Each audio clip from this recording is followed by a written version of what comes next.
Bonsoir à tous, nous sommes le 22 mai 2022. Le monde va mal. Dans 15 à 25% des cas, un corps humain en hyperthermie décède au bout de 4 heures.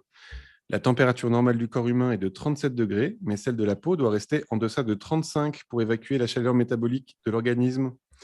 Dans des conditions de forte chaleur associées à une saturation d'humidité, l'évaporation par la sueur ne se fait plus. Le corps cuit littéralement de l'intérieur. Tachycardie, accélération anormale de la respiration, la peau devient brûlante sous la pression du sang et rougit intensément. La paroi intestinale devient perméable à toutes les bactéries toxiques du microbiote digestif, déclenchant une réaction inflammatoire qui redouble la température interne. Tout l'organisme entre dans un état septique d'infection et d'inflammation généralisée, au cours duquel les globules blancs augmentent rapidement. Le cœur, les poumons, l'estomac se dérèglent et lâchent. En mars dernier, la NASA décrivait qu'en 2050, il sera très compliqué pour ces raisons de vivre au sud de l'Asie, dans des pays comme l'Iran, l'Égypte, le Koweït, l'Arabie saoudite, le Soudan, la Somalie, le Yémen ou encore l'Éthiopie. D'ici 2070, certains États américains comme le Missouri, l'Iowa et l'Arkansas, une partie du Brésil, du Pakistan et l'Est de la Chine pourraient subir le même sort. Je fais ce live switch sur la scène française, la scène des peintres français, des peintres contemporains. La semaine dernière, on était avec Florence Obrecht et aujourd'hui, on a la chance d'avoir Stéphane Pencréache. Bonjour Stéphane. Bonjour. Alors, on dit Pencréache. Hein. Ouais. Voilà. Comme ça, c'est dit. Il ne faut pas se tromper. Pencréache. Pour ceux qui nous suivent sur Twitch, vous pouvez poser des questions à Stéphane tout au long de l'émission et à la fin, on lui posera vos questions. Et je vous le dis comme à chaque fois, mais merci de poser des questions au fur et à mesure de l'émission et pas forcément à la fin, en tout dernier, parce qu'après, on est perdu. Et vous pourrez retrouver notre entretien sur la chaîne YouTube Les Apparences. Vous tapez Les Apparences sur YouTube et vous tombez sur notre entretien. Et maintenant, je crois 43 émissions d'articles, 43 peintres. Voilà, vous pouvez liker, aimer, vous abonner. Alors, c'est important de vous abonner parce qu'on va peut-être on va changer de rythme bientôt. Et donc, s'abonner, ça permet d'avoir les nouveautés, puisque ensuite, on va changer un peu le rythme de nos émissions. Euh, voilà, j'ai un blanc. Ah oui, voilà. J'ai les yeux déformés parce que j'ai des allergies terribles. Voilà, c'est le pollen. Je voulais préciser ça. Et donc, Stéphane, je t'ai demandé 5 de tes peintures qui résumaient ton travail et ton parcours. Et on va commencer avec un grand tableau qui fait 3 mètres sur 4, qui date de 1994 et qui s'appelle Le Grand Atelier Noir. Est-ce que tu peux nous en parler dans ton fauteuil de gamer? Euh, ouais.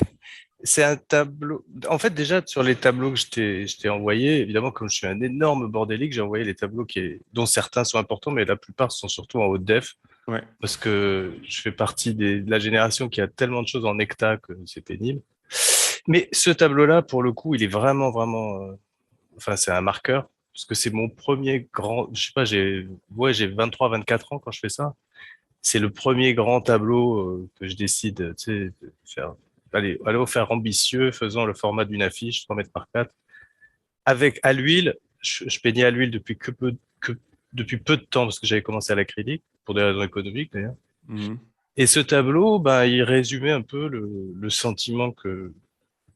C'est un peu bizarre de faire l'analyse de son propre tableau, mais enfin bon, comme il a passé plus de 20 ans, c'est, si tu veux, de découvrir quand moi je suis rentré la fleur au fusil dans la peinture en France, découvrant la peinture par les Taschen, la peinture allemande, le néo-expressionnisme américain, anglais. Et donc tu arrives là et tu te dis bon c'est formidable. Et puis tu prends un mur en béton armé avec des videurs à l'entrée qui te disent casse-toi, tu pues.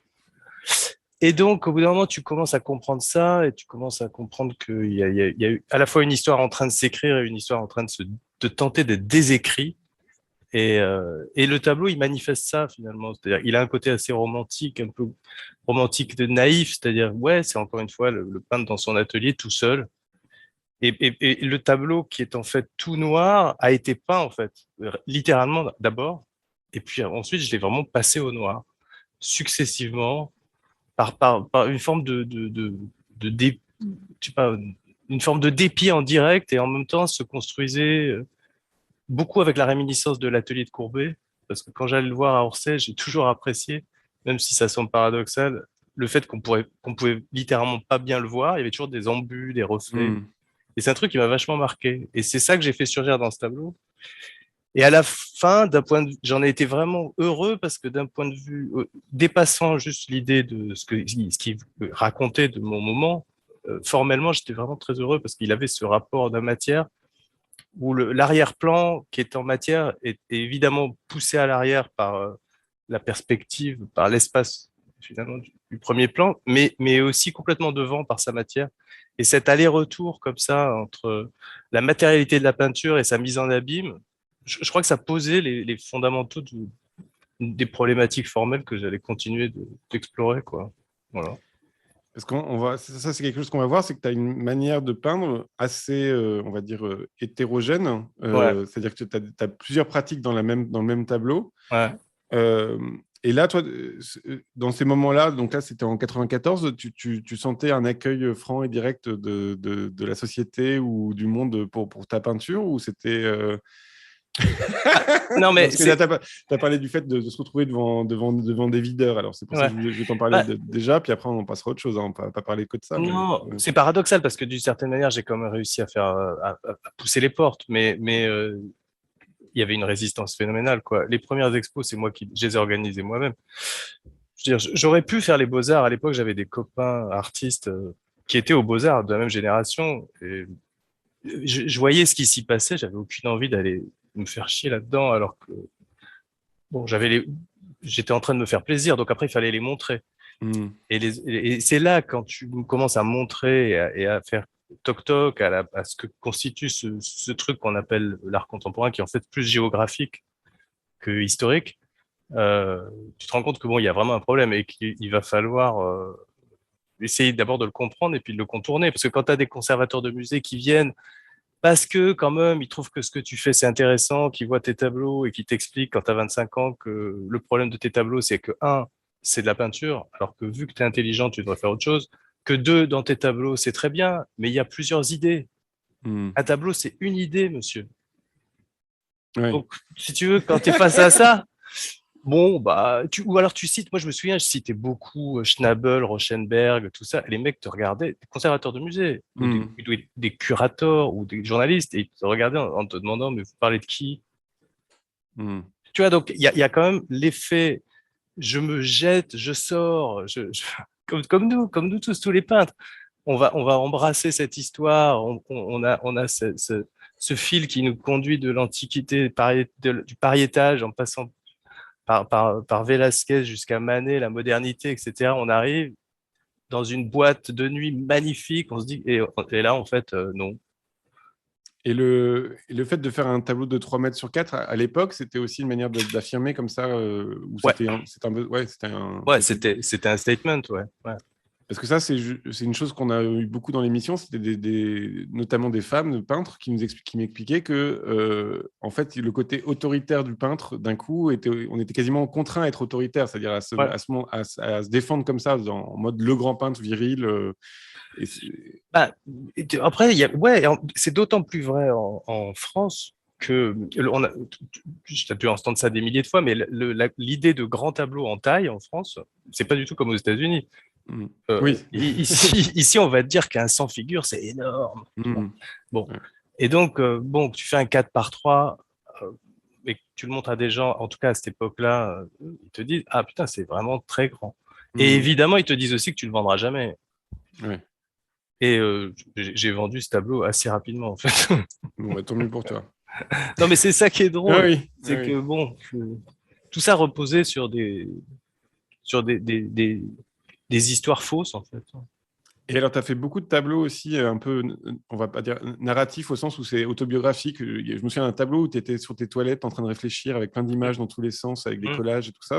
mm. Ce côté intime comme ça, c'est quelque chose qui t'est passé après ou c'est... Non, ça a toujours été là. Moi, pour ça, alors, c'est un peu facile comme citation, mais évidemment, mais c'est vraiment comme ça que j'ai toujours envisagé la peinture. Et d'ailleurs, moi, j'ai eu très rapidement des enfants, donc l'atelier, pendant en tout cas un bon moment, a été vraiment un lieu de mélange Hmm. de petits enfants, parce que j'ai eu des jumeaux qui couraient dans tous les sens, et évidemment de ma femme, et l'atelier au milieu. Donc, Hmm. là, pour citer Picasso, la peinture, c'est ça, tu peins ce que tu as autour de toi, c'est la vie. Après, la forme que tu lui donnes, c'est autre chose, mais voilà. D'accord. Moi, comme disait Duchamp, tu peins pas la vie enfin, tu t'occupes pas de la vie des abeilles le dimanche, quoi. Voilà. Hmm. Et on va passer au deuxième tableau qui s'appelle La Tempête, qui est encore plus grand. Enfin, peut-être, Ouais, enfin, oui, oui. Alors, là, c'est un triptyque qui fait 2 mètres sur 6 mètres. ouais.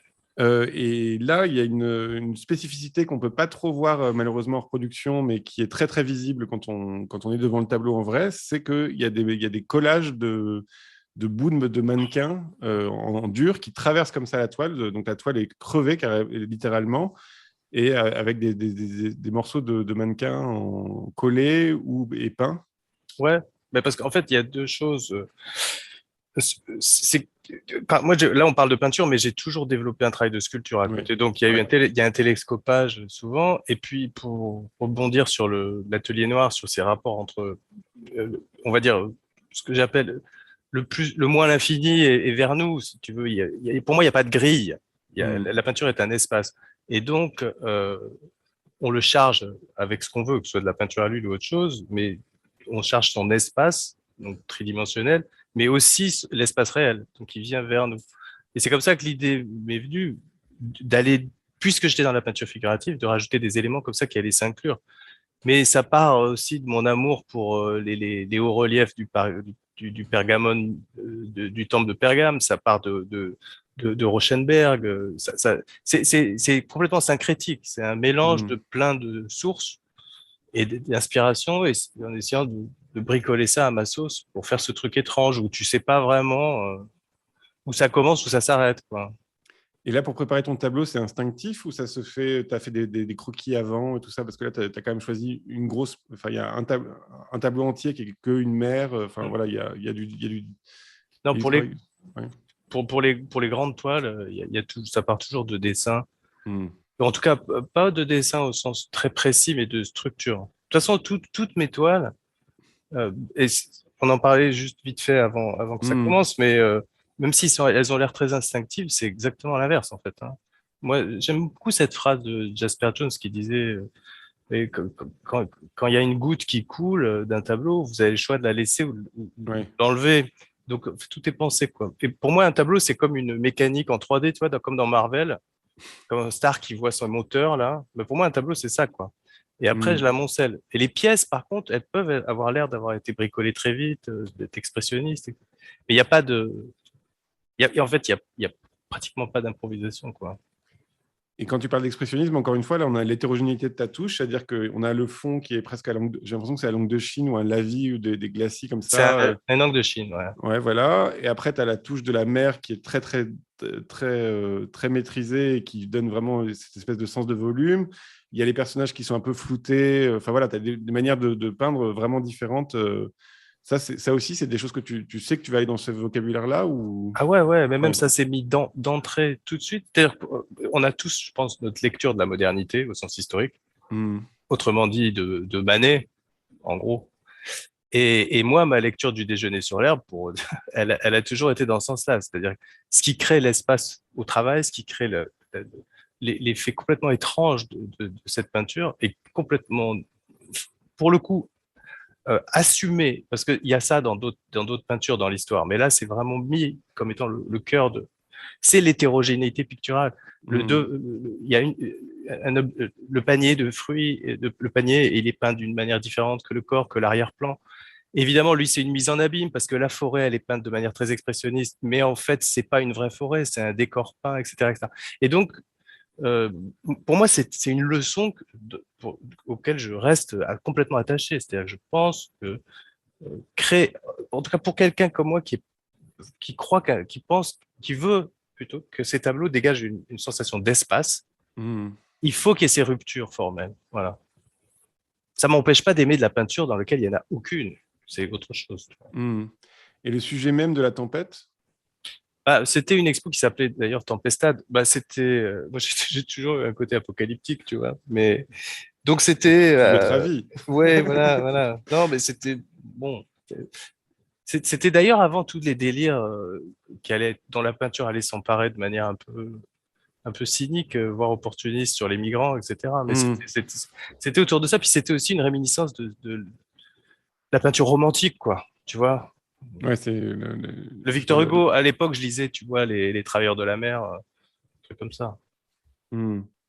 Et ce rapport au tragique, quoi, quand même. Ah, total, ouais. Ouais. Ah, Et pour ça, moi, la c'est. peinture, c'est tragique, quoi. Hmm. Ah, Bon, ça, je suis pas très original. Oui, pour moi, la peinture, c'est un truc. C'est comme le théâtre, c'est comme l'opéra, c'est des trucs, bah, Et comme une ça, chanson. c'est un truc que tu goûtes. Bon, on va le voir après, hein, mais c'est quelque chose qui est important. Il faut que l'enjeu de la peinture soit celui-là.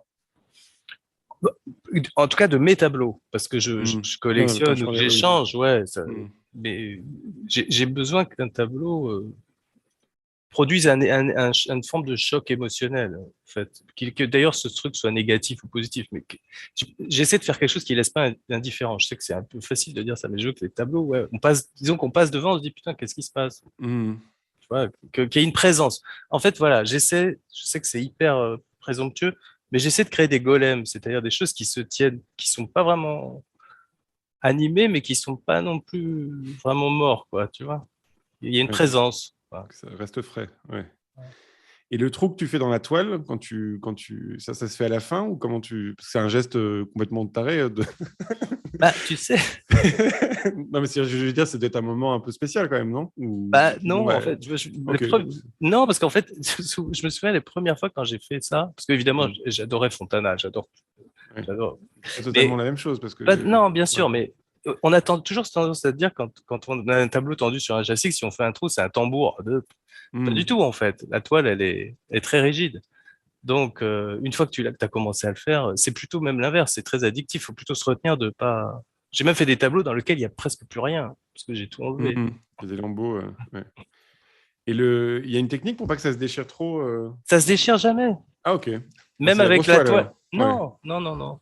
Non, parce que je te dis encore une fois, c'est pas des tambours. d'accord. Bon, je demande à voir. Je Bah, suis sûr que je fais qu'un tableau. Bon, je vais pas essayer. Ah, voilà. Je peux pas essayer. Non, Et mais, ouais. vas-y, tu avais un Non, truc à dire? ouais, juste, pour moi, il y avait aussi l'idée que c'est un rapport à l'inhibition. Je pense que Hmm. un truc qui est très important dans la peinture et qu'on connaît tous, c'est, tu sais, ce tableau qu'on trouve tellement bien au stade où il est qu'on a du mal à le finir ou à continuer parce qu'on a peur de l'abîmer. Hmm. Et il faut y aller à fond. Et le fait de martyriser une toile dès le départ ou de faire des trous, etc., c'est vraiment à la fois, c'est une forme de désacralisation et de de rejeter complètement l'inhibition. Ce qui fait qu'à la fin, quelque chose de vraiment libre est apparu, quelquefois totalement raté, mais parfois Hmm. ça passe. Tu vois. Et pareil, les giclures que tu fais par exemple là autour du mannequin, j'imagine que c'est à la fin aussi ou là Ouais, ou. ouais, c'est du dripping à la fin, ouais. Et ça, c'est du dripping contrôlé ou tu. Ah bah, le dripping, Parce que j'imagine que tu as fait ton grand tableau, tout est prêt, tout est beau, ouais, et d'un coup, il faut quand même. Justement, tu prends ouais, un risque de casser le truc, quoi. Ouais. ouais, mais c'est ça qui m'excite, je te Ouais. dis, aussi. C'est qu'il y a à chaque fois un enjeu comme. Et puis, attends, ça se maîtrise, un dripping aussi, tu vois, Hmm. c'est pas non plus la roulette russe. Et ça se fait par terre ou tu fais pas. D'un coup, tu mets le tableau à terre ou. Alors, en l'occurrence, là, je m'en souviens plus. Mais par D'accord. exemple, les fonds à l'encre de Chine ont été faits au sol, au Ouais, départ. ça, Ouais, ça se sent que c'est liquide. Et d'un coup, il y a justement cet effet d'espace parce qu'il y a exactement. Ouais. entre l'encre et l'huile, ça creuse vraiment, quoi. Ouais. Alors, on va passer au troisième tableau qui s'appelle Corée. Corée, ça veut dire jeune fille en grec. J'ai appris ça il y a exactement un quart d'heure. Ouais. Est-ce que tu peux nous en parler? Bah, ça, c'est tout le versant qui est récurrent dans le rapport à la mythologie, mais à la fois pour des raisons presque psychanalytiques et narratives, mais aussi pour sa partie tout simplement artistique, plastique, quoi. Donc un tableau comme ça, je t'avoue que je sais même plus pourquoi je l'ai appelé comme ça, mais c'était dans une expo dans laquelle il y avait beaucoup de choses liées à la mythologie, et c'était le cadavre d'une jeune fille en l'occurrence, quoi. Donc c'est comme un linceul dans un cercueil. Et là, si tu veux, c'est presque l'inverse d'un tableau troué. C'est un tableau qui a été reconstitué avec plein de bouts de tableau. Donc finalement, c'est littéralement la représentation d'un cadavre comme ça, mais qui est en fait le tableau. Parce que le tableau est un réceptacle de plein de choses qui ont été. On sent qu'il est chargé, ouais. Ouais, Ouais, de voilà, voilà, palimpseste. Ouais. exactement. Et après, il y a cet aspect comme ça de, de, de, de- à la Rébérol, etc. C'est-à-dire très Oui, matériste qui donc, tu as fait qu'on rajouté a du une. tissu. Voilà. Alors, on sent encore une fois, la Ouais, photographie, malheureusement, on ne le sent pas trop, ouais. mais il y a le tissu, et puis il y a encore une fois les bouts de mannequin qui dépassent le pied et la main. Ouais. Ouais, c'est un tableau qui était, par exemple, je sais pas, c'est très physiquement très lourd après, littéralement à Hmm. transporter, tu vois. Mais et ça fait, c'est ce que je te disais par rapport aux présences. Là, quand on est devant ce tableau, bon, il y a des gens qui trouvent ça assez malsain finalement parce que bon, ils sont peut-être dans une chambre funéraire. Enfin, il y avait ce truc. Hmm. Mais ça, c'est un truc qui t'intéresse, encore une fois. C'est cette présence-là la présence du Ouais, cadavre, par exemple. ouais. Un cadavre, ça troue le réel, quoi. D'un coup, ça. Ça Ouais. c'est absolument, ouais, ouais, ouais. Mais c'est des tableaux, pour le coup, je suis pas spécialement spectateur de mes tableaux, mais il y a des tableaux comme tout le monde, comme toi, j'imagine, il y a des tableaux qu'on a fait qu'on aime. Quelquefois même, on sait pas pourquoi. Ça fait partie Hmm. des tableaux qui continuent de me toucher, moi, que j'aime beaucoup. Probablement qu'il y avait une d'autres raisons derrière au moment où je l'ai fait, tu vois, mais celle-ci, je m'en souviens plus. Et là, par exemple, les couleurs, le fait d'avoir des jaunes un peu sales comme ça, verdâtres et tout ça, c'est des choses aussi que tu as. C'est de l'instinct, c'est du dessin, Ah ben, pour le coup, je me souviens c'est de ça, c'est symbolique. que Ouais. utiliser du jaune pour faire un tableau qui tient, c'est l'enfer. Bah, voilà. Et du coup, je me suis évertué à utiliser ce putain de jaune. Hmm. Et le mieux qui est sorti en jaune de ce que j'ai pu faire, c'est ce tableau, je crois. Donc, il devient effectivement plutôt vers les verts, un peu crade. Hmm. Bah, de toute façon, un jaune sale, ça tombe toujours dans le vert. Ça, c'est Ouais, ouais, la mais règle. Ouais. le jaune, c'est vraiment une couleur emmerdante, hein, je trouve. Et là, ta manière de peindre, donc tu crées l'espace aussi dans la manière d'appliquer Ouais, d'appliquer la peinture. Ouais. ouais, ouais. Il y a beaucoup de. Bah, j'ai toujours été très attentif au. Tiens, je vais te donner un exemple. Je me souviens, une de mes grandes révélations quand j'ai découvert, que je commençais à regarder la peinture contemporaine, Hmm. c'était Lucian Freud. Et ça m'avait complètement, à la fois fasciné et perturbé. Et évidemment, ça m'a ouvert des portes incroyables, comme à tout le monde, sur la manière qu'il avait d'appliquer la touche, qui était Hmm. plus une touche cézannienne, qui n'était pas une touche expressionniste, qui était une touche qui, pour moi, matérialisait en peinture ce qu'on peut avoir dans la pietra dura, c'est-à-dire que la forme et la couleur en même temps. Et c'est des leçons qui sont restées, qui après, bon, tu utilises ou tu pervertis ou tu dégrades même de d'autres manières, quoi. Hmm. Là, quand même, tu dessines plus en peignant que Lucien Freud, là. Parce que Lucien Freud, Ouais, ouais, ouais. c'est Ah du non, noirage, presque de bien couleur. sûr. Ouais, Non, je te ouais. dis pas que ça, c'est pas ça. Non, non, bien sûr. Non, mais c'est pour Oui, oui, oui. préciser. Mais ben, lui, là, moi, je suis fasciné par lui dans tout le spectre des possibles qu'elle offre et Hmm. dans sa matière, dans son aspect de matière. Moi, je fais pas partie des gens, par exemple, qui font des gros tableaux croûteux et tout, pas du tout. Mais par contre, qu'on voit le, qu'à certains moments, j'utilise La le touche. sens de la peinture, Ouais. même ce qu'on appelle le talus, enfin, tu vois, le jeu avec la matière elle-même de l'huile dans la composition d'un dessin, enfin, d'une forme, c'est un truc que je suis toujours attentif, quoi. C'est même un truc qui me... Et c'est même ce que je regarde chez les autres, quoi. Hmm. Et alors, là, on va passer au quatrième tableau, qui est un tableau que je trouve extrêmement courageux. Donc, tu as fait une grande exposition, c'était à l'Institut du monde arabe, qui était vraiment une réussite totale. Moi, j'étais allé un peu par hasard, j'avoue, et je m'avais pris une grosse claque. Et tu avais Si. traité des révolutions arabes, et tu t'es retrouvé contraint à finir cette exposition par un tableau sur le 11 janvier 2015, donc les attentats de Charlie Hebdo, puisque ça rentrait dans le cadre de l'exposition presque de manière logique. Bah, c'est-à-dire que le, c'est arrivé au moment où l'expo était en train Voilà. était prévue Mhm. la- la- comme l'attentat de Charlie Hebdo, c'est la suite de l'étouffement des révolutions arabes et donc l'effondrement de la Syrie et de Daesh. Bon, je ne vais pas refaire l'histoire. Mhm. Mais, et puis c'était un choc émotionnel, tout ça c'était lié. Je pouvais pas ne pas, quoi. Voilà. Et puis pour le coup, là, j'ai ressenti ça comme une mission, tu vois. Mhm. Parce que j'avais la possibilité de le montrer, peut-être que je l'aurais peut-être pas fait ou pas comme ça, ou peut-être pas aussi vite, aussi directement. Je sais Ouais. pas s'il n'y avait pas eu ça, mais en tout cas, il m'était apparu. Je me suis avoir eu discuté avec des amis et tout ça autour de ça, mais ça m'aurait semblé obscène d'avoir cette plateforme, de faire ça et de pas, voilà, Mhm. De pas y aller. et de pas y aller. Ouais, exactement, quoi. Ouais. Et alors, c'est quoi enfin, donc là, tu rentres dans une peinture d'histoire où c'est presque notre histoire, ce qui est plutôt très Ouais. courageux, parce que finalement, il y a très peu de peintres qui l'ont.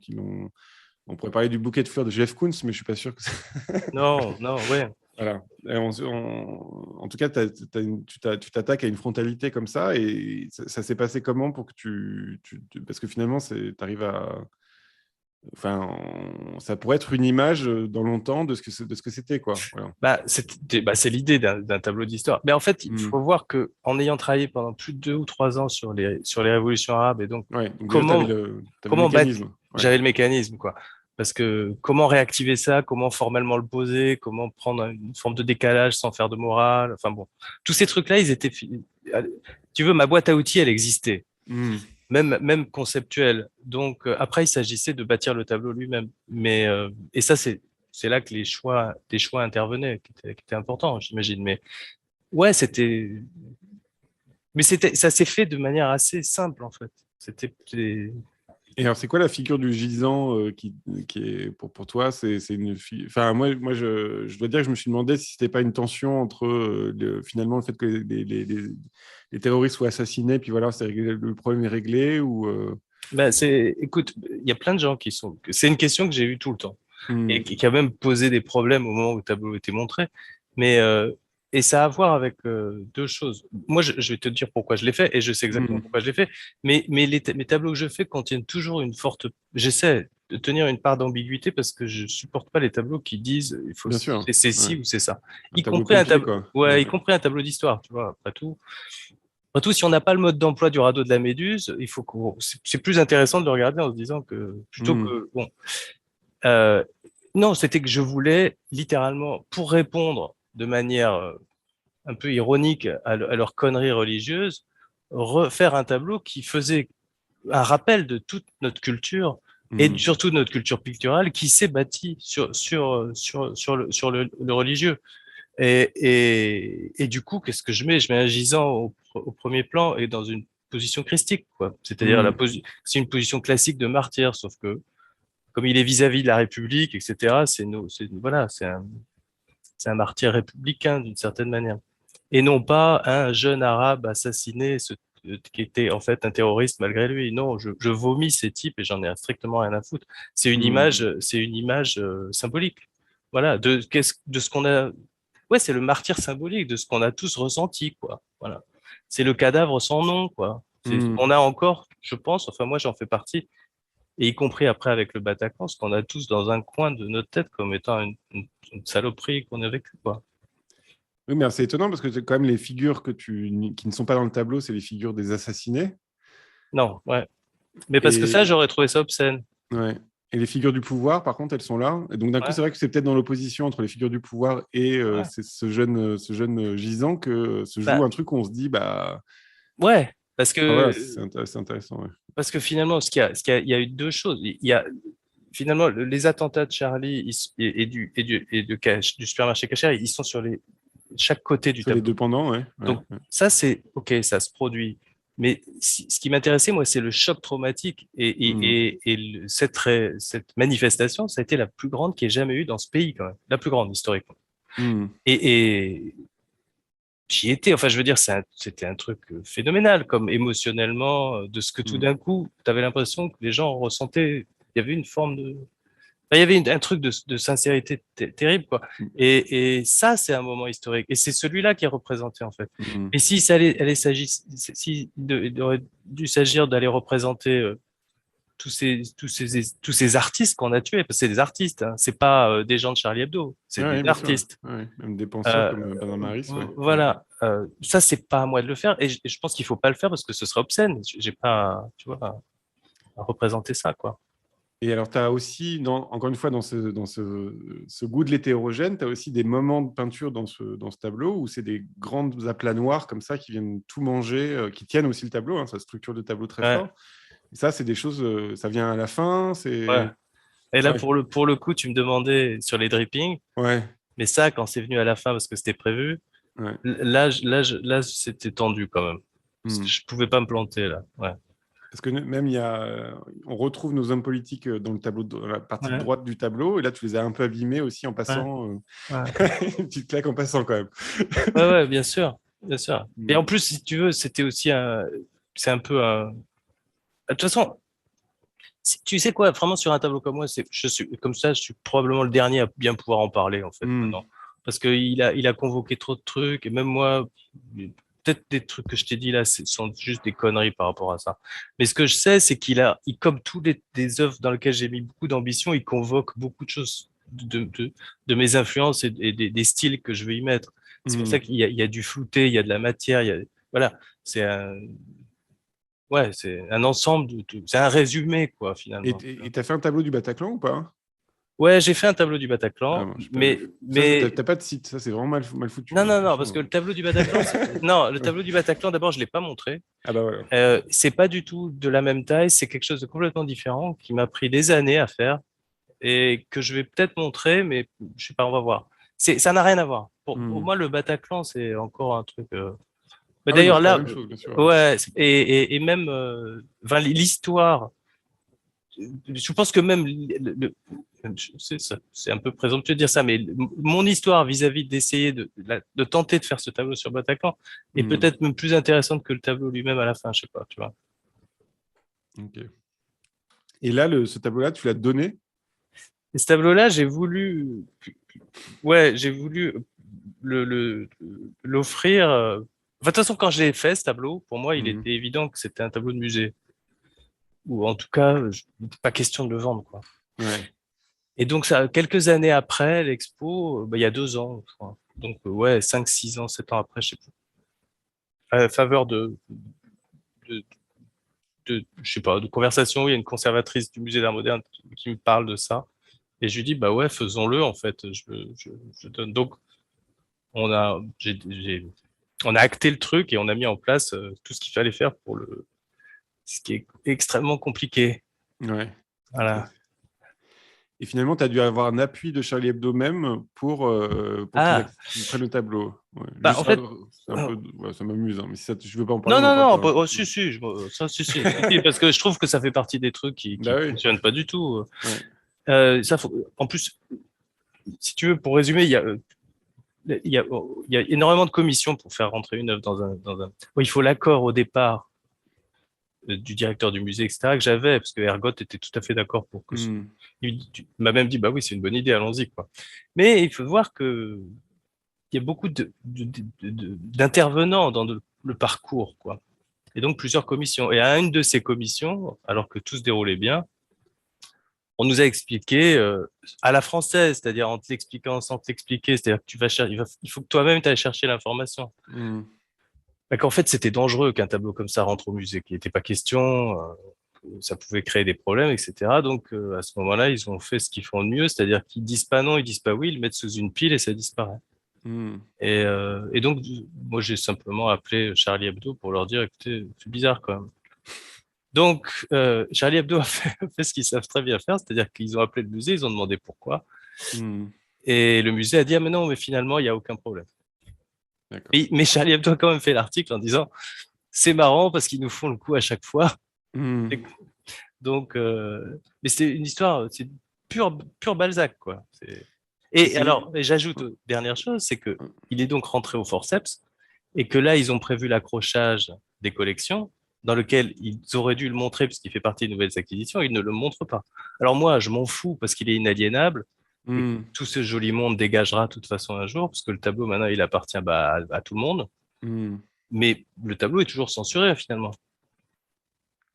Et, et ça pose quand même une question aussi de presque, on va dire, politique par rapport à la France, c'est-à-dire la question du lieu commun. C'est-à-dire alors moi, j'étais très étonné qu'au bout de 100 000 morts du Covid, il n'y a que en France qu'il n'y a pas eu de fête ou enfin, de Non, ouais, célébration pour marquer le coup, quoi. En non. Angleterre ou en Australie, tout ça, il y avait des grands concerts d'humanité où on se retrouve, quoi. Voilà. Et nous, on a une manière de voir l'histoire comme une série télé, en fait. Et une fois que l'épisode est fini, on ferme la porte.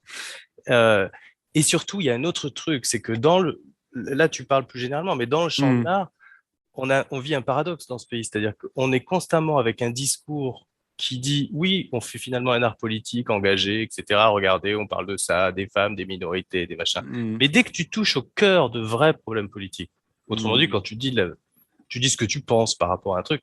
Là, c'est vent debout. Il est hors de question que ça Hmm. sorte. C'est-à-dire que tu peux dire oui, les migrants, c'est triste. Tu peux dire oui, les Palestiniens, c'est triste. Oui, l'Iran, c'est triste. Mais si tu fais des œuvres qui sont factuellement justes sur ça et qui montrent frontalement ce qui se passe, on veut pas les voir. Donc, voilà. Et donc ça, c'est l'exposition que tu as fait à l'Institut du monde arabe, ça s'est pas super bien passé, l'ambiance autour de l'expo. Non, non, non. Bon, voilà. Et tu sais qu'à l'époque, Ouais. on est en 2015 et il n'y avait pas Ouais. encore, je crois me souvenir qu'on n'était pas encore en train de parler du politiquement correct à ce Mhm. point. Mais Mhm. on m'a fait le procès en appropriation culturelle. C'est-à-dire qu'on est des conservateurs sont venus me Mhm. voir. Ils m'ont dit, bon, on a un problème avec votre exposition. Des conservatrices du musée de l'Institut du monde arabe Mhm. qui vient me voir et qui me dit, il y a un problème avec votre exposition parce que vous n'êtes pas arabe. Ouais. Et ce à quoi j'ai répondu un truc assez con, mais assez simple, quoi, qui est que les Arabes étaient des êtres humains un peu comme nous, donc la peinture se préoccupant de l'humanité, c'est pas Mhm. le problème. Mais j'ai eu des problèmes pendant l'expo et surtout, il y a eu vraiment un avant et un après dans le rapport que j'avais déjà assez conflictuel avec une partie de l'institution. Ça a été encore plus dur après, quoi. C'était vraiment, ça a été mis sous le tapis. C'est-à-dire, il y a eu un très grand article dans Le Monde. Ouais. Il y avait des articles qui étaient prévus dans différents journaux, je le savais par les attachés de presse, qui ont été refusés en comité de rédaction. Et ensuite, on a mis tout ça sous le tapis, on n'en a plus parlé. Ce qui est, vu la taille qu'avait l'expo, Ah oui, c'était incroyable comme geste. Ouais. c'était, et en plus, vu les événements auxquels ça faisait allusion, quand même, qui étaient Mhm. arriver à créer une omerta là-dessus, c'était impressionnant, quoi. Alors évidemment, ce qui est cool, et ça c'est vraiment français, ça marche dans les deux sens, c'est que c'est comme un truc, un cadavre mal lesté que tu jettes dans le fleuve, il finit par remonter. Donc au bout de, finalement 10 ans plus tard, tu vois, tranquille, Mhm. les trucs remontent. Voilà. D'accord. Et Faut être patient. on te redemande les œuvres, ouais, voilà, tu vois, donc ça, voilà. Mhm. D'ailleurs, on en parle là, tu vois, Ouais, voilà. ouais, bien sûr. Ouais. Ouais. Et ben, d'ailleurs, on va partager une discussion que tu avais pendant cette exposition avec Philippe Dagen, voilà, l'Institut du monde arabe. Voilà, on la partage, on la mettra aussi sur la chaîne YouTube, hein, qui est vraiment intéressante. Et d'ailleurs, on sent une certaine tension dans le, Ouais. dans le moment. Voilà, je ne sais pas ce qui s'est passé, mais ça sent pas le. Faites attention quand vous êtes filmé, quoi. Ouais. Euh, On va passer au dernier tableau qui s'appelle Les Tricheuses, qui est un tableau plus récent, qui date de 2021, que tu as exposé. D'ailleurs, je crois que tu as fait une exposition avec Nazanin Ouais. Bouzaké, c'est là où il était exposé. Ouais. Ouais. Voilà. Alors, c'est un plus petit tableau, dis donc. Qu'est-ce qui se passe? Ouais, non, mais ça, c'est le post-Covid, ça. Ouais. Non, mais j'ai eu envie de. Mais tu sais que en plus, tu fais partie du faisceau de responsables de ces trucs-là, parce que que- j'en avais un peu marre j'ai fait un break sur les grands tableaux, sur les trucs. Mhm. Et puis j'ai vu un certain nombre d'expos à une rentrée. Il y avait ton expo notamment, etc. Où j'ai vu de nouveau, tout d'un coup, j'ai eu un désir de revenir à une peinture extrêmement précise, Bourgeoise. Ouais. patiente. Non, mais ouais, non, pas, non, parce que tes Non, mais trucs je sont pas rigole. bourgeois. Et je pense pas que ce tableau soit très bourgeois. Mais non. Mais à revenir à un truc, ouais, qui me faisait un peu violence, c'est-à-dire me Mhm. poser, peindre, revenir à des trucs techniques, et même là, pour le coup, à des histoires de glacis, tout un délire. Mhm. Et c'est comme ça que cette série de tableaux est née. Et celui-là, c'est presque dans les quatre. C'est pas les premiers, c'est au bout de quatre, cinq fois. Donc j'avais rodé de nouveau. Euh, D'abord, c'est sur bois, tu vois.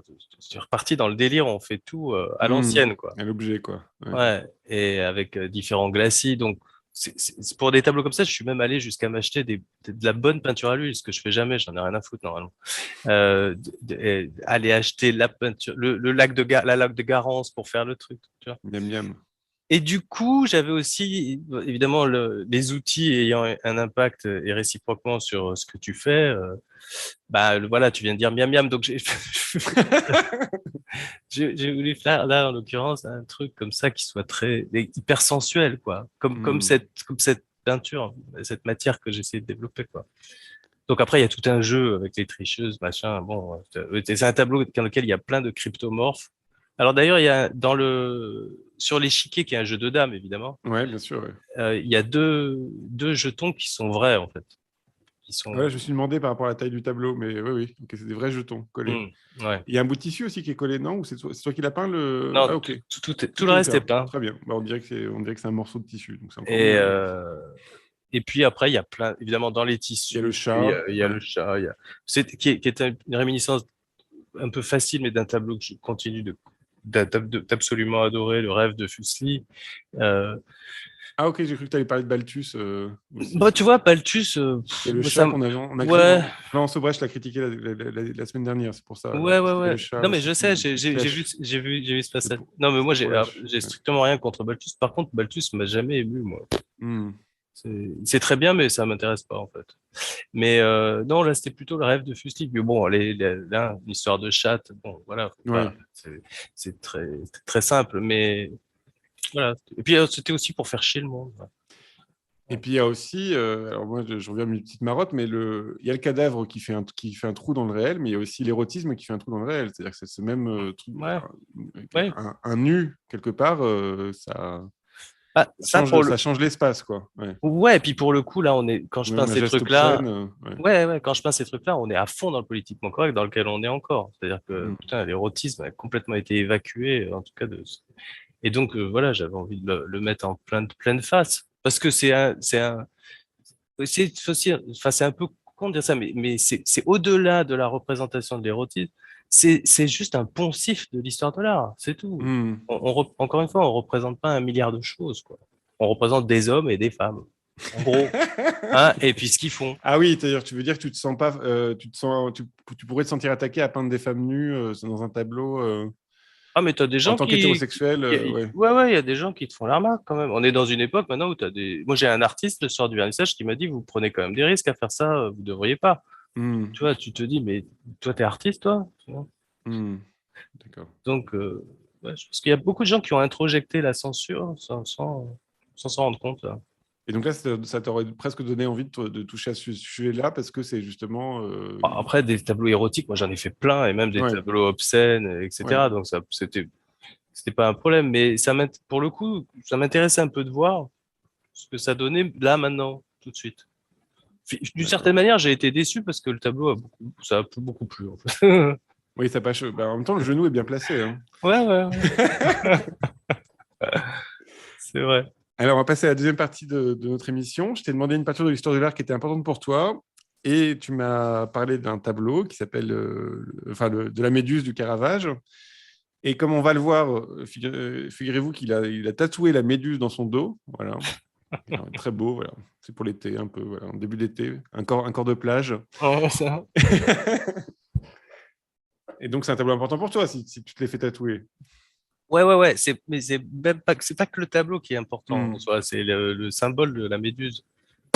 Mais bon, d'abord, je suis complètement fou de Caravage, mais Hmm. la méduse, pour moi, c'est c'est le symbole que je me suis fait, on va dire, de la peinture. Et je pense que c'est aussi le sujet de ce tableau, de la part de Caravage. Hmm. C'est-à-dire que qu'est-ce qu'on essaie, nous, de faire des choses qui vont pétrifier le spectateur, d'une certaine La manière, tu vois. fascination. Ouais, Ouais, ouais. tu vois, et donc c'est vraiment un truc sur le spéculaire, comme ça. Puis après, j'ai un tropisme pour les serpents, évidemment, bon, tout ça.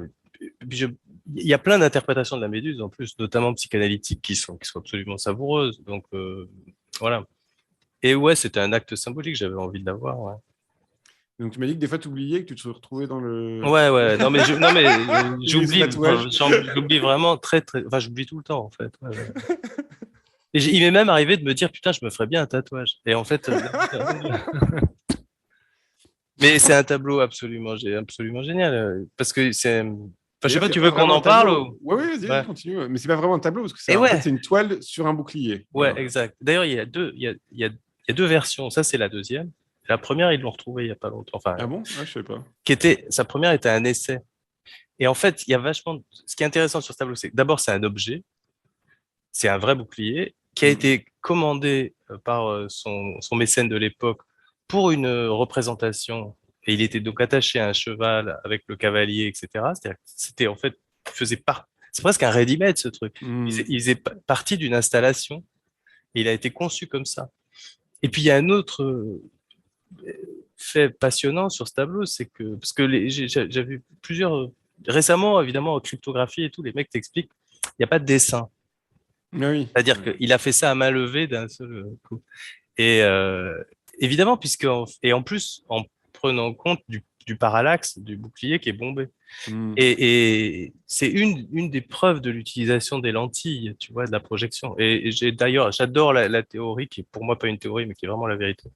du bouquin d'Hockney Ouais, sur Savoir ça. secret de David Hockney, dont on a beaucoup parlé dans ces... Ouais. Ouais, ouais. Et donc, je trouve que tu vois, le génie de Caravage, c'est d'être déjà comme ça dans le lien entre ce qu'il raconte et la forme qu'il y met. C'est-à-dire que voilà, c'est presque une tautologie de ce qu'est la peinture et du problème du regard et du problème de la représentation. Les Mhm. outils, parce qu'il était parfaitement conscient que les outils qu'il utilisait euh, pouvaient générer quelque chose qui n'avait pas été fait avant, quoi. Tu vois. Alors après, il Voilà. y a le jeu du regard aussi de la méduse, elle pétrifie si on la regarde en face, et Ouais, donc elle meurt parce qu'elle tombe sur un bouclier en forme de miroir, enfin exact, un miroir en forme de bouclier qui. exactement. Et donc là, c'est aussi une manière de dire que le tableau, c'est de la mort en face, en fait, quoi. Voilà, elle est Ouais, décapitée après, mais. Ouais. exactement. Ouais. C'est d'ailleurs pour ça que je me la suis tatouée dans le dos, hein. Parce que Vaut mieux l'avoir deux. ouais, bah non, ouais, ouais. Non, mais bien sûr, c'est Mhm. c'est un jeu, c'est une œuvre qui est bien, c'est Parce que débile, parce que logiquement, c'est bizarre qu'on ait le reflet de la tête décapitée, parce que justement, elle devrait ouais, déjà être pétrifiée, alors que là, ouais, on a ouais. vraiment avant. Enfin bon, voilà. Non, mais La temporalité est bizarre. Ouais. c'est une mise en abîme phénoménale. Mhm. Mhm. Puis surtout, on dirait qu'il a été pas avant-hier. Le truc Ouais, c'est la c'est- fraîcheur du tableau. Ouais. Et le fait que les mythes, alors donc tu utilises beaucoup des mythes ou des choses comme ça, mais d'ailleurs c'est des artistes que tu aimes bien aussi comme Nazanin Pouyondé ou des gens comme ça, c'est des artistes qui vous voulez faire aussi quand même de la narration, et d'un coup moi j'ai l'impression qu'il manque, il nous manque, on va dire l'histoire commune, c'est-à-dire qu'on n'a plus les religions, on a ah encore un peu les mythes, mais ouais. sur la question de la narration, est-ce que vous manquez pas d'histoire commune donc par exemple pour le coup le 11 janvier 2015, bah, c'est une histoire commune où d'un coup tout le Ouais. monde peut se référer. Mais est-ce qu'il n'y a pas tout ce catalogue incroyable qu'avaient les peintres anciens, que nous, on a moins aujourd'hui? C'est le lieu commun, quoi. Voilà. Bah, en fait, il faut. Ouais, donc si tant est qu'il fallait à chaque fois s'inspirer des mythes, etc., oui, Hmm. mais en même temps, trouver un décalage par rapport à ce qui se passe, que ce soit d'ailleurs pas forcément l'actualité, mais tu sais, moi, plus. Parce que tu parles de Nazaline, elle a un rapport qui est probablement plus proche de ce que tu es en train de dire. C'est-à-dire Ah oui, qu'effectivement, il oui, a non, bien besoin. sûr. Ouais. Moi, j'ai un truc qui est plus simple, c'est que les tableaux sont une conséquence d'un désir. C'est-à-dire qu'à un moment, je peux ne pas peindre pendant plusieurs mois. Et à un moment donné, je vais avoir un désir de représenter quelque chose et je vais me demander quelle forme lui donner. Donc c'est plutôt dans l'autre sens. Il n'y a pas, c'est pas l'inverse. C'est pas Donc l'histoire qui amène. Ouais, ouais, d'accord. Ouais. et j'essaie de rester dans des, je sais pas quand on a commencé tout à l'heure, tu disais qu'en ce moment tu n'arrivais pas à peindre, etc. Mais c'est des choses qui m'arrivent tout le temps. Mais je sais Hmm. que, mais parce Je que mentais, hein. Magali me oui, regarde, mais non, je mens, je travaille très bien. bien sûr. Mais ce que je veux dire, c'est que Euh, moi, j'essaie de maintenir tout ça dans une logique de désir. Je veux que l'œuvre, elle Ouais. existe parce que j'ai eu envie de la faire, quoi. Enfin, c'est un peu Hmm. con de dire ça. Mais l'idée Non, non, bah, d'être dans je une comprends. production pour Ouais. produire, de toute façon, j'en suis incapable. Ça me fait chier, Hmm. littéralement, quoi. Bah, tu en as parlé tout à l'heure, tu as parlé du je ne peux pas ne pas, ce qui me paraît être le Voilà. meilleur moteur. Ouais. Hein. Et alors, je t'ai demandé une peinture de l'histoire de l'art que tu n'aimais pas, que tu ne comprenais pas encore ou que tu rejetais. Et tu m'as proposé alors une porte peinte par Banksy. C'est la porte Hmm. du Bataclan, de la sortie de secours du Bataclan, voilà, qui était peinte au pochoir. Cette porte a été volée par 7 Lyonnais et un Italien la nuit du 26 au 27 janvier 2019. Et puis, elle a été retrouvée en banlieue de Rome, à la campagne. Voilà. Est-ce que tu peux nous en parler? Alors, je sais pas ce qu'ils vont en foutre. J'espère qu'ils vont la Non, détruire. non, mais maintenant, Mais elle est elle appartient à la France maintenant. ah, On ne sait pas si super. on va la vendre ou pas. Enfin voilà, il y a plein de problèmes, on ne s'est pas encore réglé, mais en tout cas, elle était là à ce moment-là. Je pense que c'est dans cette situation-là que tu. Bah, il y a deux trucs. Déjà, Banksy en soi, moi, je trouve que c'est d'une pauvreté formelle. Enfin, c'est nul. Juste avant l'émission, tu disais que Mystique est mort. Moi, quand j'ai Oui, commencé voilà, dans les années 80, fin des années 80, 90, je fréquentais des gens qui faisaient des pochoirs. Et puis à l'époque, on voyait des trucs de Blake Lerat et tout. Je te dis pas que c'était des trucs que je trouvais moi formidables, mais ça Hmm. existait. Et puis c'était la suite du situationnisme et les mecs avaient inventé une forme. Banksy leur a absolument tout piqué. Donc déjà, de toute façon, je trouve que c'est une forme un peu light. Ouais. Et là, dans le cas de...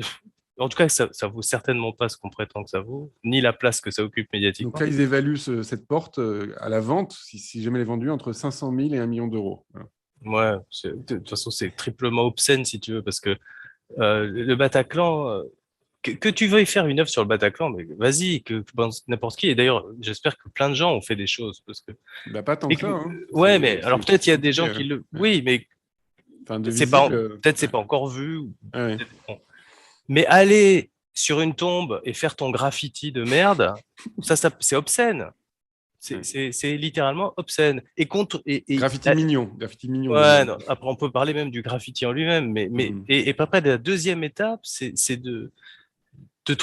d'arriver à qu'il y ait des gens, en tout cas, qu'il y ait une espèce de consensus. Alors je sais pas si c'est vrai ou pas, qui trouvent que c'est bien. Je trouve que c'est une double peine, Hmm. tu vois. Mais de quel droit ce type va s'approprier narcissiquement Alors, il te répondra qu'on le voit jamais, qu'on sait pas qui c'est. Mais non, mais peu ouais, ouais. importe. Mais un truc aussi énorme. Imagine quelqu'un qui réfère. Imagine Banksy s'il allait à Auschwitz pour faire un tag. Hmm. On dirait Bah, quoi? ça serait intéressant Ouais, de voir ce qui se passerait. ouais, bah, on dirait quoi? Tu Ouais. vois? Donc, pour moi, c'est du même ordre. Hmm. Je suis pas en train de comparer le Bataclan avec les Non, non, bien camps, sûr. bien Oui, non, évidemment, mais on comprend le truc, la question du mais sacré, en fait, quoi. Ouais. tu t'appropries pas un traumatisme. Hmm. Voilà. Alors moi, je conseille, comme j'aime bien faire mon avocat du diable, donc je conseille quand même Faites le mur, le film, je sais pas si tu l'as vu, de Banksy, qui est Non, hyper je intéressant parce peux pas que, voir ça. ben, en vrai, c'est intéressant parce que d'un coup, Probablement, mais il y a un tagger qui est encore moins bon que lui, qui s'appelle Monsieur Brainwatch. Et d'un coup, il y a un petit effet critique d'art où on comprend que la critique d'art, c'est quoi? C'est comparer deux choses. Et d'un coup, on aime mieux Banksy parce qu'on a vu Monsieur Brainwatch, quoi. Mais voilà. oui, parce qu'il est très malin. Mais... Non, mais c'est assez. Le film est quand même réussi, hein, je suis obligé de le dire. Vraiment. Et donc, oui, juste Attends, je pardon. voulais ajouter un truc Ah, bien là-dessus. sûr, mais vas-y, je t'en prie. C'est qu'il y a aussi un troisième niveau de ça, c'est on n'a pas été capable dans ce pays de faire un vrai monument à ça, Voilà, ça, clairement, ouais. Ouais, et qui est absolument rien devant le Bataclan, que ça ne gêne absolument personne, que finalement, ouais, la ouais. seule truc qu'on a, c'est un truc de Kunz contre lequel je n'ai absolument rien. Parce que par ailleurs, moi, j'aime bien le boulot de Kunz, et puis, bon, c'est comme quand on offre un cheval, on regarde pas les dents. Le mec, c'est un Américain, il décide de faire un truc parce que ça l'a touché. Et quand les attentats du Bataclan ont eu lieu, j'étais à New York, et j'étais en haut de la grande truc qu'on visite toujours, l'Empire State Building. Ouais. J'étais là, on est descendu dans la rue, les Américains s'étaient tous arrêtés dans la rue, toutes les images dans les stores, les télés, les écrans Mm. partout étaient autour de ça. Les gens nous arrêtaient dans la rue en nous disant qu'on était français, ils nous prenaient dans le bras, et les mecs, ils pleuraient dans la rue, les Américains. Ça leur a Mm. fait le même effet que nous le 11 septembre. Donc je comprends ce qu'il a fait Koons. Et nous, on est là avec ça, et on est capable de rien, et en plus on laisse faire quelque chose comme ça. Tu vois, c'est un truc qui me fait vomir, littéralement. Oui, parce que alors, moi, à cette époque-là, j'avais proposé de faire des œuvres dans le Grand Paris. C'est-à-dire que d'un coup, il parlait tout le temps du Grand Paris et tout ça. Et que c'était un super bon moment, une super bonne occasion de faire plein d'œuvres comme ça, vraiment Bah beaucoup ouais, moins cher que Koons, hein, mais dans le Grand Paris. Mais bon. bah ouais. Et donc, je le redis parce que donc, Mystique, qui était très connu à Paris, notamment, est décédé aujourd'hui. Voilà, on l'a annoncé aujourd'hui. Et je t'ai demandé une œuvre qui a nourri ta pratique. Et tu m'as proposé Splendeur et misère des courtisanes, qui est la suite de Illusion perdue. Ouais. Voilà. Et alors, c'est absolument génial. De Balzac. Voilà. Moi, je l'ai lu récemment. Est-ce que tu peux nous en parler? Écoute, C'est ton monde, quoi. bah, déjà, ouais, non, mais c'est que, bon, de toute façon, Balzac, bon, c'est probablement le plus grand, je sais pas, dans le top 10, il est numéro un, numéro 2, peut-être, je sais pas, c'est le plus grand Mhm. écrivain. Et puis, en dehors du fait que c'est un roman absolument génial, c'est un bréviaire aussi. C'est-à-dire que la société dans laquelle on est, parisienne, Ouais. ça reste une société d'ancien régime. Donc, moi, j'ai été fasciné quand j'ai fait mes premiers pas dans ce monde cruel, de voir que le mode d'emploi était dans Balzac, quoi. Mhm. Et donc, il y a une contemporanéité comme ça qui est absolument phénoménale, quoi. Vaut mieux bien se marier que travailler. Des Rien n'est Nucingen, vrai. des Nucingen et des Torpilles, il y en a Ouais. plein, et des Vautrin aussi, tu vois. Donc, voilà, Vautrin, c'est un personnage incroyable dans le livre. ouais. Ouais. Donc, ouais. Et d'ailleurs, ce qui est étrange, c'est que Donc, il est j'ai vu, prêtre et en fait, il est escroc. Enfin bon, voilà. On va pas il spoiler, est mais. tout. Et c'est même un des premiers personnages gays de la Ouais, littérature. ouais, bien sûr, ouais. Ouais. Mais tu sais, le film français Les Illusions perdues qui est sorti, qui a eu le. Ouais, j'ai pas vu. Ouais. Et ben en J'en ai fait, il vu. se Ouais. trouve qu'il est. Pourtant, Dieu sait si cinéma français, j'ai du mal. Il est excellent le film. Et j'espère, je me suis prêt à espérer qu'il ferait la suite. Bah, Donc, du coup, je crois que ça a Splendeur est marché. mise. Donc, Donc, du coup, Splendeur est mise là. Mais c'est plus difficile hein, à adapter. Mais ouais, c'est un bouquin que j'adore. Et toi, tu te situes comment, toi, par rapport au fait que le monde de l'art, c'est un monde finalement très bourgeois socialement. Enfin, il y a aussi il y a une lutte des classes qui est en jeu Ouais, bien sûr. dans les entrées de n'importe quel salon à 30 euros ou des choses comme ça. Je trouve qu'il y a deux hypocrisies qui se télescopent. Une hypocrisie qui consiste à penser que l'art n'est pas un, un, un, un vecteur, un objet de très grand luxe en soi, qui d'ailleurs qui vaille 0 ou 1 million, mais c'est quelque chose Hmm. qui ne peut pas exister sans valeur. C'est comme ça. Et de l'autre côté, vouloir faire prendre des vessies pour des lanternes et faire entrer des gens en payant 50 euros pour voir des trucs qui sont certainement pas forcément ni validés par l'histoire ni excellents. Donc, ouais, ce milieu de l'art en France en tout cas a toujours créé une polarité politique, c'est-à-dire l'art engagé, l'art intéressant, c'est un art entre guillemets de gauche. Et puis, on a ce qui serait finalement l'art de droite qui a longtemps été ce qu'on a pratiqué, c'est-à-dire la peinture, parce que c'était un art réactionnaire. C'était un Ah, art ça, il y a eu tout un discours sur oui, sur la voilà, peinture nous, c'est la réaction. après 68. Ouais, Et puis ouais. finalement, l'art de gauche, bah, c'est la vidéo, c'est l'engagement, c'est. Bah voilà, je pense que l'art, il a pas, il en a strictement rien à foutre de ça. Il y a, comme disait Manet, il y a les bonnes et les mauvaises Hmm. peintures, mais et voilà, la lutte des classes. Ce que je veux dire, c'est que toi, par exemple, ton travail, il est quand même, je pense, relativement accessible à n'importe qui. Ouais. Et tu n'as pas ce sentiment d'être coupé d'un public par ce jeu T'es en de... train de dire que je vaux pas cher là, en Non, fait. non, pas du Attends. tout. Ah non, non, non. Ah, non, non. Je dis accessible, je parlais pas d'argent, je parlais justement d'un public, c'est-à-dire de Mais gens qui pourraient te oui. regarder. C'est-à-dire que ça me paraît très facile de te faire comprendre ton travail ou de... Ah non, mais moi je pense plus simplement qu'une œuvre d'art qui ne peut pas être regardée par tous Bah, voilà. n'est pas une œuvre d'art. Bah, je voulais que tu me dises ça. Voilà. Ouais, Alors, c'est tout. donc c'est mon livre sur l'art qui t'a influencé. Et tu m'as proposé L'art du XXe siècle de Daniel Wheeler. Alors, je ne connais Ouais. pas du tout de chez Flammarion. Ça, ça sent le livre qu'on découvre l'art par là. Ouais. Et ben voilà, c'est le livre que en 80 jours, enfin quand il sort Ouais. et que je dévore en découvrant parce que T'étais où à ce moment-là? non, j'étais à Paris, À Paris. Ouais. mais on va rappeler à nos jeunes auditeurs que en 80, bah il y a pas en 90, il n'y a pas d'internet.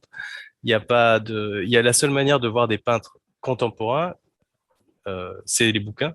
Et Hmm. donc, c'était ça, par exemple, ou les Taschen, etc.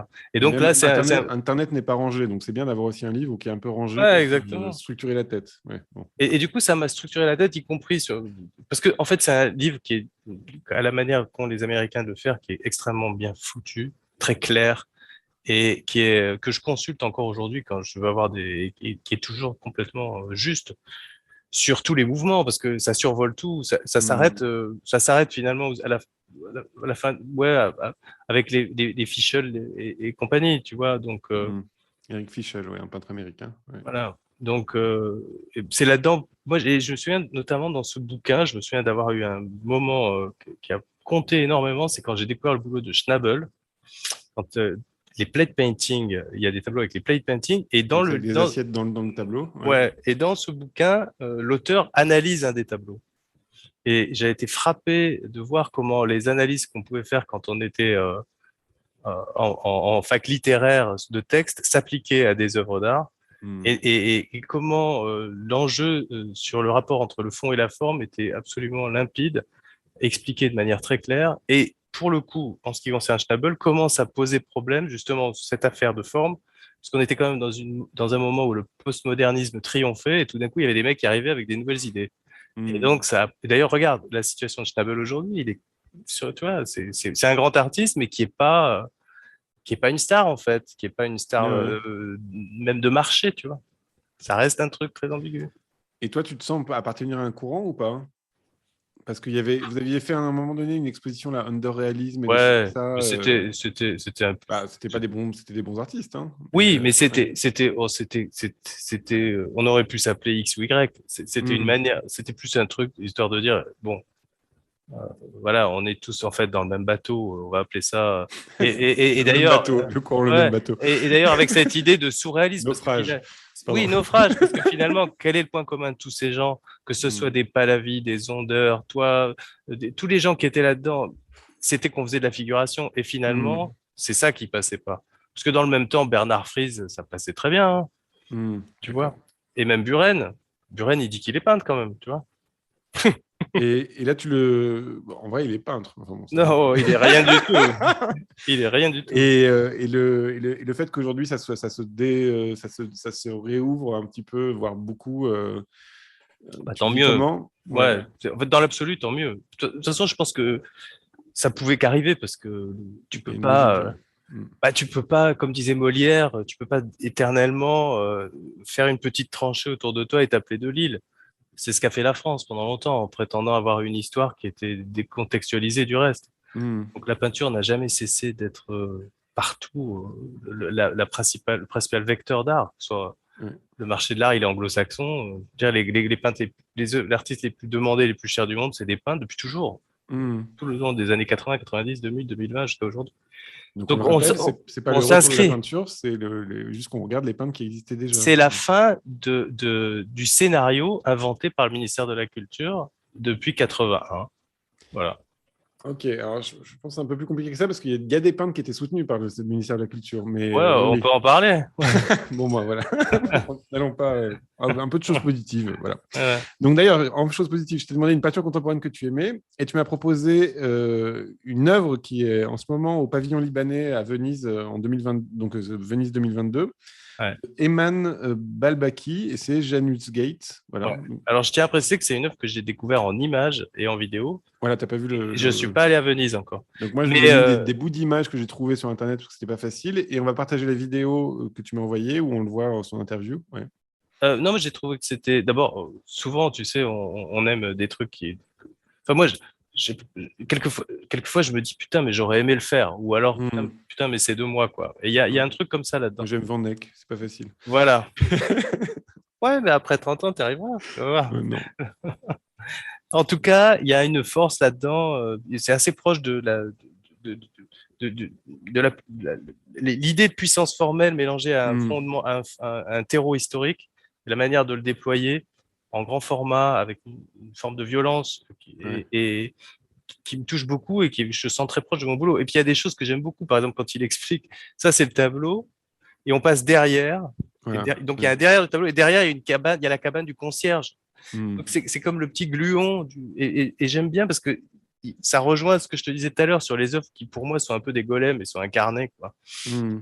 Et voilà et même quand une œuvre elle est puissante comme ça rien en image en échelle enfin de ce que ça m'a fait je pense qu'en vrai ça doit être vraiment fort. En plus pour le coup il parle d'un truc qui est très très très dur quoi qui se passe vraiment. Enfin, c'est un Hmm. tableau en fait c'est un tableau d'histoire. Voilà. Ouais. Et je t'ai demandé une peinture contemporaine française que tu aimais. Et tu m'as proposé une vidéo. Alors, j'ai pris le Ouais. résultat de la vidéo et on va mettre un extrait de la vidéo et on va vous partager la vidéo. Mais c'est vrai que c'est très spectaculaire puisque c'est Fabienne Verdier qui, avec donc ces trois tableaux qui s'appellent Cedes Sapientiae 3, 2 et 5. C'est vrai que c'était une exposition au Groningen Museum en 2013. Et donc, c'est inspiré du Vierge chanoine de Van der Pelle de Van Eyck, qui est donc à Bruges. Et ce qui est très beau, c'est qu'on la voit donc justement dessiner comme ça les formes sur le tableau même. Si tu peux nous en parler. Bah, Fabienne Verdier, moi je me suis rendu compte, moi j'ai toujours aimé son boulot, hein. Je me suis rendu compte qu'il y avait très très peu de peintres figuratifs de ma génération, en tout cas autour de moi, qui aiment ça. Je pense qu'il y a une façon très de rejeter ça. Alors je sais pas pourquoi, mais j'aime beaucoup parce qu'en fait elle fait exactement, elle a une manière de penser la peinture et dans tout ce qu'elle fait qui est exactement l'inverse de ce que je fais. Et ça m'attire beaucoup parce que d'abord, j'en suis pas capable, que c'est même quelque chose qui éventuellement me choque un peu, mais qui en même temps m'attire. Et en plus, je trouve que le résultat plastique est absolument génial. Et quand tu la vois travailler, elle a fait des pinceaux avec Ouais. des queues de chevaux qui sont Mm. gigantesques, qui sont trompés dans des bains comme ça pour avoir la geste, amplitude, monter sur des ressorts. ça file une érection, tu vois, c'est sur la peinture. Et non, et quand je te disais sa manière de travailler, c'est-à-dire que par exemple, elle prend un tableau comme celui, le tableau de Van Eyck, elle le Mm. déconstruit pour la ramener à son essence, comme dit vitaliste, c'est-à-dire un truc très simple, Un geste. plastiquement Ouais. très fort. Et finalement, nous, on fait l'inverse. En fait, nous, Mm. nous, il nous faudrait des Fabienne Verdier pour faire avec nos tableaux ce qu'elle fait là avec un Van Eyck. Tu vois, donc on est vraiment dans deux sens opposés, mais c'est dans le domaine de l'abstraction, qui est quand même un truc extrêmement difficile pour arriver à poser une évolution. Je, Mm. je trouve qu'elle y arrive. Puis Et ça justement, m'émeut, quoi, tout simplement. mais c'est quand même un enjeu de structure. Donc, on s'en parlait de ça. C'est quand même, toi, tu as un sens de la structure, c'est-à-dire tu as le sens Ouais, de la composition. C'est important ouais, pour toi, quoi. Que le ouais. Bon, tableau bah, tienne. mais je pense que tous les peintres, oh, Non, parce que encore une fois, c'est pas pareil. Enfin, je veux dire, tu racontes une histoire dans un tableau, t'as des sous-tableaux dans le tableau, et tout ça. hmm. Il y a pas tant d'artistes qui font ça. Et là, d'un coup, elle pourrait partir de tes tableaux pour faire des tableaux abstraits. C'est ça que je veux dire. C'est que Oui, voilà, mais je voilà. pense, oui, c'est ça, mais pas que des miens, je Non, bien pense. sûr, bien sûr. Mais Les tiens et Van Eyck. Voilà, ça va.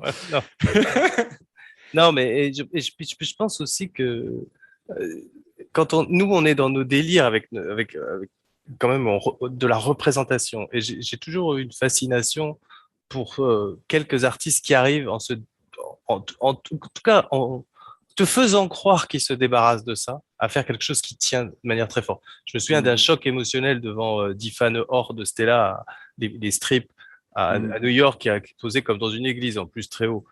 Ah putain, t'as une force. Et c'est la même chose devant. Bon, c'est évidemment la même chose devant un Barnett Newman, un Pollock, mm. etc. Mais c'est quand même. Je vais dire un truc horrible, mais je pense que c'est beaucoup plus difficile d'arriver à ça que d'y arriver avec de la peinture figurative. Je pense que la voie est encore plus étroite, quoi. Voilà. Ok. Et donc, tu as une actualité. Ouais, Sens de la modeste. transition. Bah, une grande actualité, tu rigoles. Tu as une exposition perso. Galerie Valois, ça s'appelle Petite Forme. Alors, ça, Ouais, c'est modeste. ouais, C'est 35 rue de Seine, ça sera début juillet. Donc, c'est une ouais. exposition d'été, quoi. Ouais, c'est ça. C'est un peu une expo de délassement et puis c'est une manière de. Je l'ai appelé petite forme pour le jeu de mots parce que quand même, bon, on est dans un moment un peu Un étrange, peu quoi, petite tu vois. forme, ouais. Ouais. Et puis, justement, on a parlé de grandes machines tout du long, de trucs, tout. Bah Pour là, faire des grands écoute, tableaux. Ouais. c'est l'inverse, là. C'est des séries de tout petits tableaux de délassement qui sont aussi des jeux formels et qui vont même parfois un peu vers l'abstraction pour se faire plaisir, quoi. Alors, tu m'as parlé de grandes séries de petits tableaux. Oui, voilà, grande série de Quand petits. même. Ouais. Oui, mais grande On par garde la, l'ambition. On garde grande, l'ambition. non, mais Ouais. grande par le nombre. Ouais, voilà. On Je garde sais pas. l'ambition, quand même. Ouais, ouais. T'es un gourmand. T'es un Je suis gourmand. un gourmand. Alors, on va demander à Nils, notre réalisateur, est-ce qu'il y a des questions? Oui, bien sûr.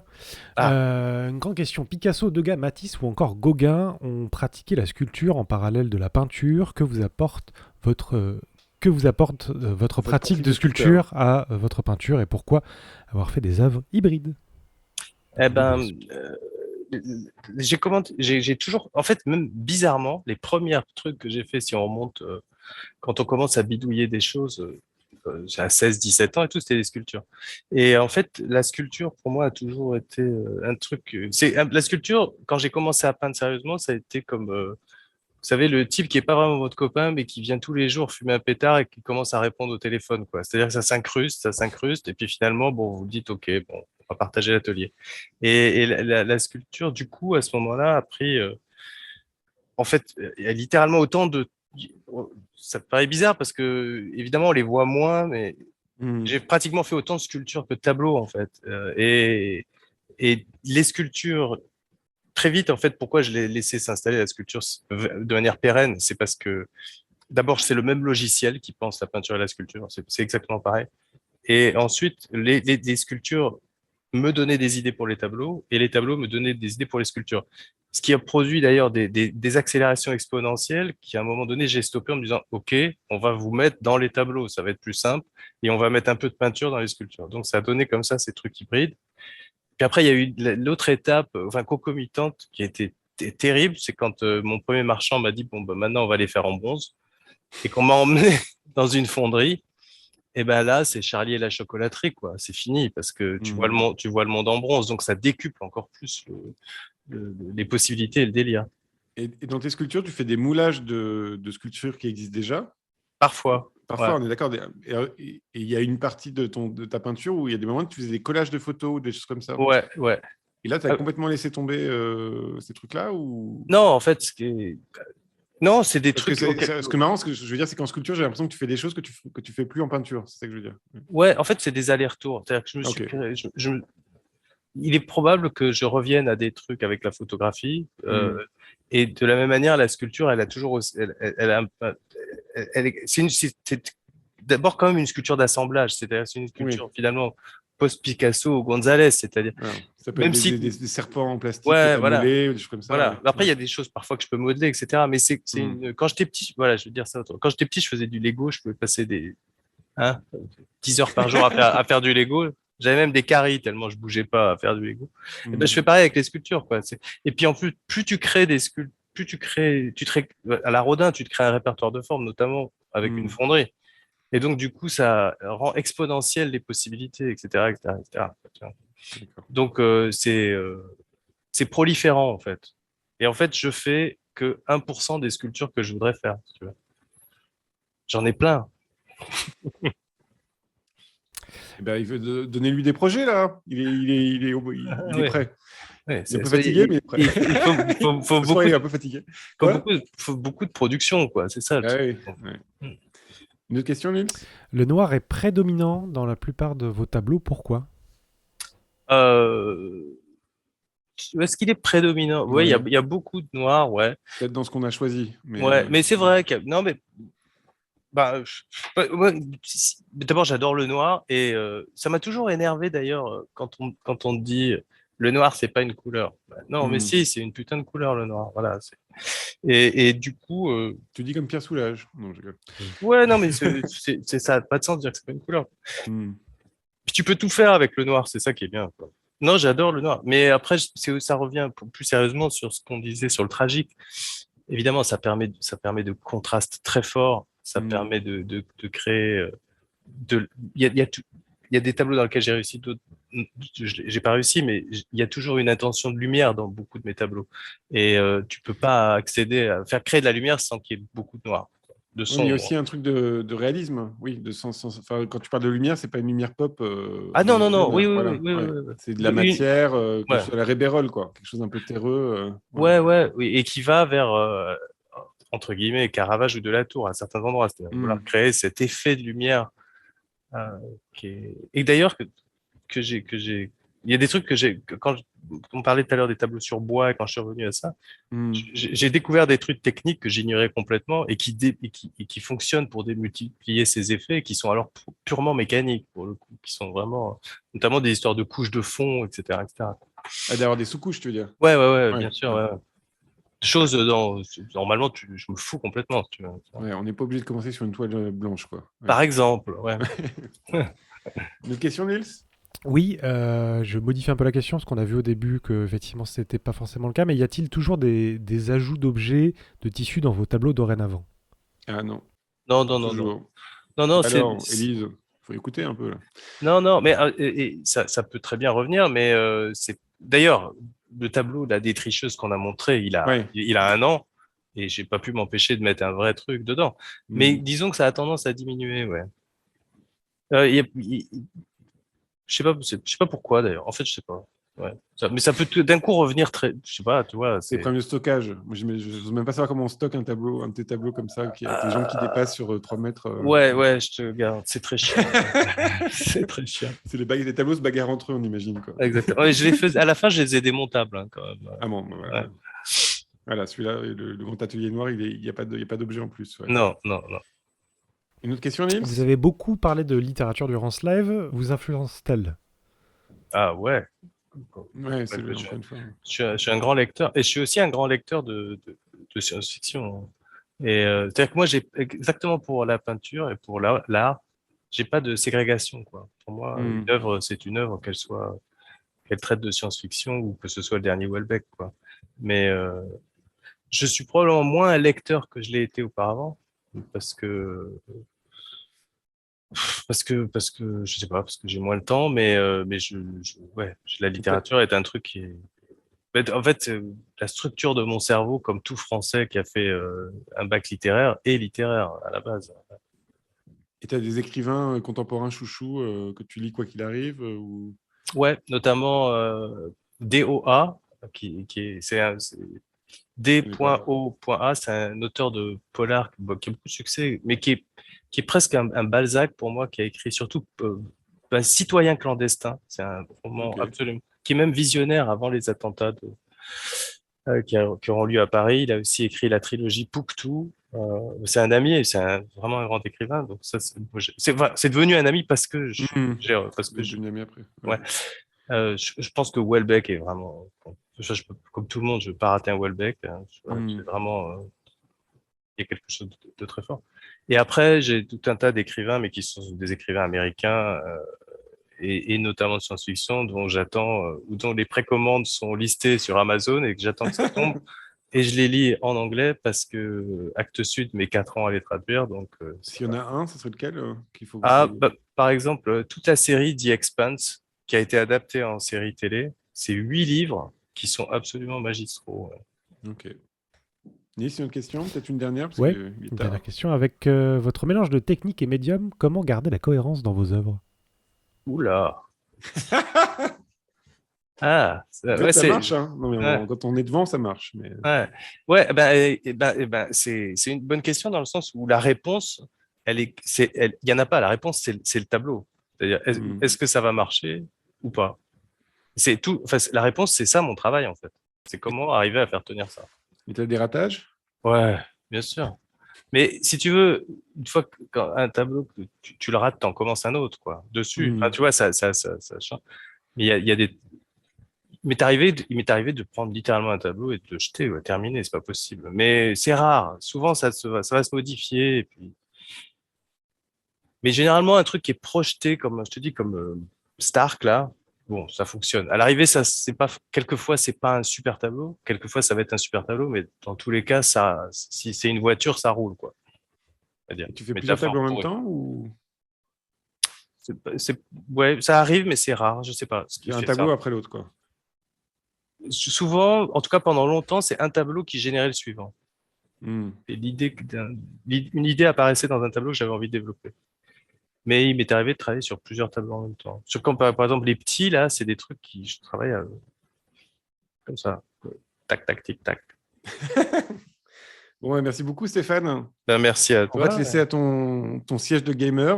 Donc, toi, tu joues à Star Citizen. Voilà, je sais pas s'il est. Alors, Ouais. tu m'as dit que tu étais dans les 10 premiers mondiaux. J'arrive pas à le croire, mais si tu le dis, je pense que c'est vrai. Mais Ah, je peux te faire un screen si non, tu mais veux, je mais tiens. Bah, oui, je veux une oui. preuve.